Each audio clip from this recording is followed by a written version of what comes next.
കേൾക്കുന്ന വാർത്തകൾ വിശ്വസിക്കാമെങ്കിൽ ഒടുവിൽ ട്രംപിനും മനംമാറ്റം വന്നു കഴിഞ്ഞു എന്നാണ് അറിയാൻ കഴിയുന്നത്. എന്തിനും നെതന്യാഹുവിനെ ആശ്രയിച്ചു കഴിഞ്ഞുന്ന ട്രംപ് വളരെ പെട്ടെന്നാണ് തന്റെ നിലപാട് മാറ്റിയിട്ടുള്ളത്. പെട്ടെന്നൊരു ദിവസം ഉറക്കമുണർന്നപ്പോഴാണ് ട്രംപിന് മനസ്സിലായത് നെതന്യാഹു ചെയ്യുന്നതെല്ലാം തെറ്റാണ് എന്ന്. ഇപ്പോൾ ഗാസയിലെ സ്ഥിതിയിൽ ആശങ്ക പ്രകടിപ്പിച്ച US പ്രസിഡന്റ് ഡൊണാൾഡ് ട്രംപിനെയാണ് നമുക്ക് കാണാൻ സാധിക്കുന്നത്. ഗാസയിൽ കുട്ടികളടക്കം എല്ലാവരും നേരിടുന്നത് കൊടിയ പട്ടിണിയാണ്. അതൊരിക്കലും കള്ളമല്ല. അമേരിക്കയ്ക്ക് എന്തായാലും ഈ കാര്യത്തിൽ ഗാസയെ സഹായിക്കാൻ കഴിയും.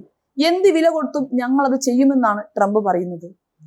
മാത്രമല്ല US ഗാസയിൽ ഭക്ഷണ വിതരണ കേന്ദ്രങ്ങൾ സ്ഥാപിക്കുമെന്നും UK-യുമായും മറ്റെല്ലാ യൂറോപ്യൻ രാജ്യങ്ങളുമായും ഇക്കാര്യത്തിൽ സഹകരിക്കുമെന്നും അദ്ദേഹം പറയുകയുണ്ടായി.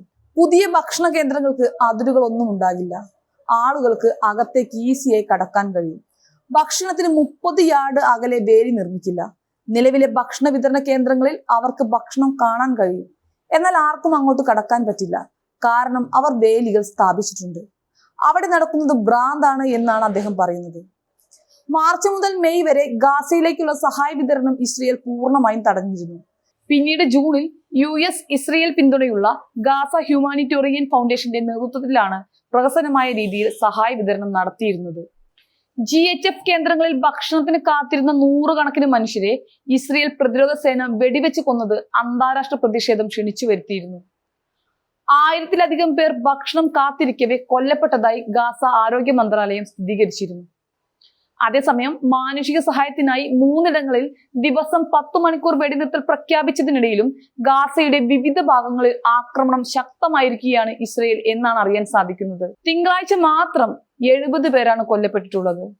ഇതിൽ 9 പേർ ഭക്ഷ്യ വിതരണ കേന്ദ്രങ്ങളിൽ കാത്തുനിന്നവരാണ് എന്നറിയുമ്പോൾ മാത്രമേ നെതന്യാഹുവിന്റെ ക്രൂരത നമുക്ക് പൂർണ്ണമായും മനസ്സിലാക്കാൻ സാധിക്കൂ.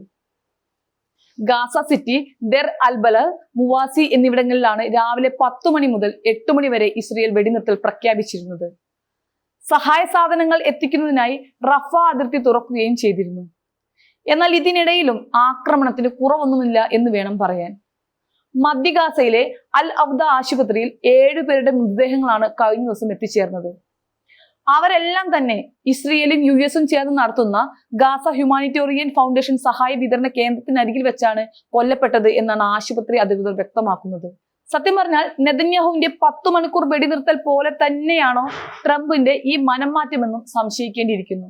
കാരണം ക്രൂരതയുടെ കാര്യത്തിൽ ഞാനോ നീയോ എന്ന് എപ്പോഴും മത്സരിച്ച് നിൽക്കുന്നവർ പെട്ടെന്ന് ഒരുപോലെ നിലപാട് മയപ്പെടുത്തുകയും ശേഷം അതിലൊരാൾ വിരുദ്ധമായി പ്രവർത്തിക്കുകയും ചെയ്യുമ്പോൾ ഈ സംശയം തോന്നുന്നത് സ്വാഭാവികം മാത്രമാണ്.